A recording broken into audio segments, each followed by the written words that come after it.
How's it going, everybody? Thanks so much for being here. My name is John Norris, and I'm stoked to be the moderator for what I think is going to be a pretty special hour, or maybe a little less than an hour, because we're getting started a little late today. But I am actually pulling double duty for South by Southwest today because I was a little bit earlier doing today's keynote interview with this lady called Gaga. But I'm happy to be here too for three artists that I am so excited to be talking to, and all of whom I've only recently just met but have been a fan of for some time. In one case, been a fan of for nearly 15 years. I just want to say a couple words about them before I bring them out. We're calling this panel the Nonconformists because I think that that's sort of the best way to encapsulate what is the unifying spirit of the three of them. While gender or gender identity plays a role artistically and personally in some cases in each of their stories, they each have very individual paths, and ones that we're happy to see evolving in front of our eyes, whether it's a 15-year evolution, or in the case of a couple of them, we've only known one of them we've only known for a couple years. But they're all equally exciting story arcs. First up, one of our panelists is, you may know as the undisputed Nola Queen of Bounce. She is the star of a reality show on the network that currently employs me, Fuse TV, and it is the most successful reality show in the history of Fuse TV, I'm happy to say. It is well underway with shooting for a second season, which premieres in June, which we'll talk to her about. But she is certainly one of the most charismatic performers around, and as far as I'm concerned, has earned her place in a NOLA Music Hall of Fame.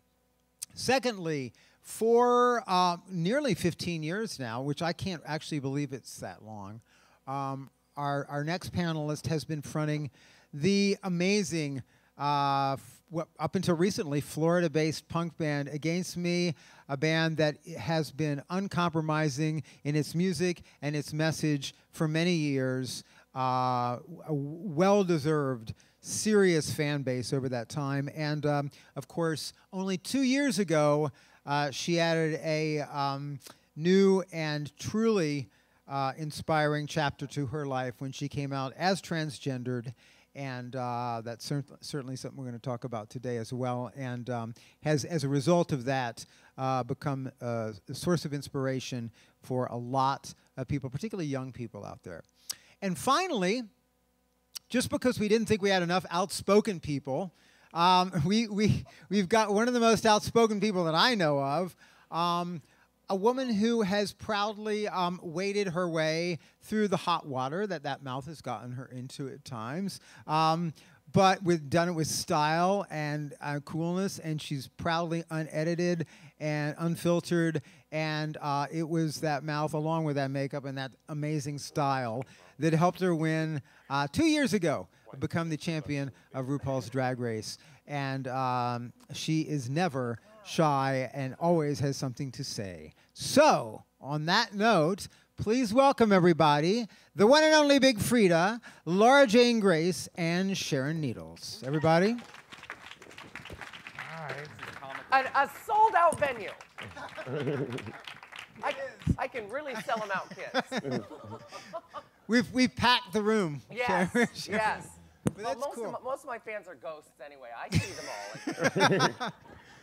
You know, it's not it's not always the numbers. It's who's there. It's not how many are there. It's who's I would agree there. with that. My manager would would disagree with that.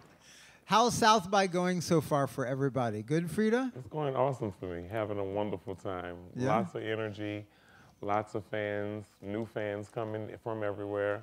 I'm having a blast. And doing a lot. You're doing like, I think you said 3 shows today, right? 3 today and 3 more tomorrow. It's been very busy for me.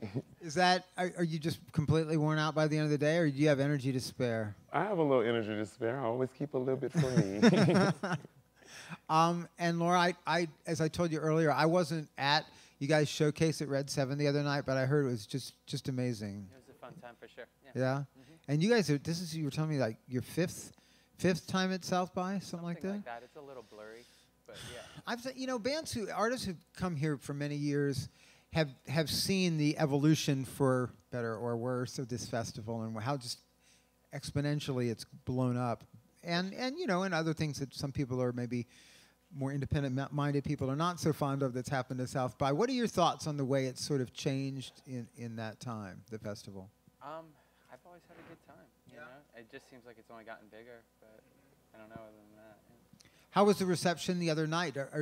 Does it seem to you like everyone knows the new record, which I didn't even mention? Transgender Dysphoria Blues, sixth album, right? Uh-huh.